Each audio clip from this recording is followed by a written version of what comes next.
আমাদের দেশের ম্যাক্সিমাম ইমামরা কুরবানির মাসালা বুঝায়, ম্যাক্সিমাম ইমামরাই কুরবানি দিতে পারে না। কোন মুসল্লিরা খোঁজ খবর নিয়ে দেখে না যে ইমাম এই কুরবানি দিছে কিনা। সারা বছর ইমাম সাহেব আপনারা কুরবানির মাসালা শিখায়, ইমাম সাহেব আপনারা বুঝায় অমুক পশু দিয়া কুরবানি দিবেন, তমুক পশু দিয়া কুরবানি দেন। আমরা 50 জন মিল্লা ইমামের কুরবানির ব্যবস্থা করতে পারি না।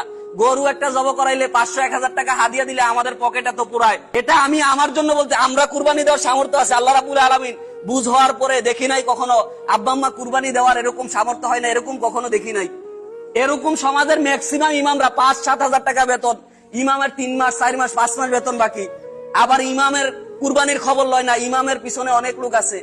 যে ইমাম আপনারে এত দিক নির্দেশনা দিচ্ছে, আপনার কি একবার বিবেকটা নাড়া দেয় না ওই ইমামের সন্তানটা কুরবানির গোশত খাইছে কিনা, ওই ইমামের পরিবারের ভিতরে কুরবানি আনন্দ আছে কিনা, এই কথাটা জানার কি আপনার? যে কুরবানি না দেয় তার যে কত কষ্ট, এটা আপনি আমি কুরবানি দেওয়ালা ব্যক্তি বলে বুঝাইতে পারবো? তার সাথে একটু নিরিবিল বৈশা দেখেন। কুরবানি দেয় না, দেখবেন ঘরটা তালা মেরে রাখছে, সন্তান বুঝের হইছে, বাড়ির বাইরে বের হইতে পারে না, মানুষের কাছে কি বলবে?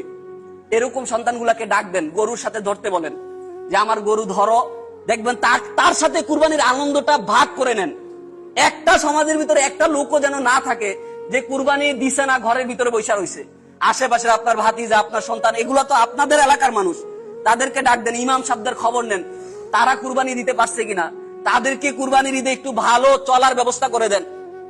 এখন ইমামের বেতনই তো ওঠে না 5 মাস 7 মাস, 10 মাস বাকি, এরকম খাতা দেখলে বোঝা যাবে অনেক মসজিদ আছে।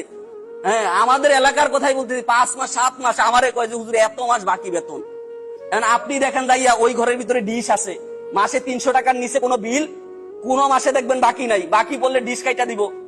ওই ঘরের ভিতরে ম্যাক্সিমাম ঘরের ভিতরে ওয়াইফাই চলে আসছে, 500 টাকার নিচে কোনো বিল, 1 মাসে ওয়াইফাই বিল বাকি আছে, বিলটা বাদ পড়লে লাইনটা কেটে দিবে, এজন্য বিল বাকি নাই।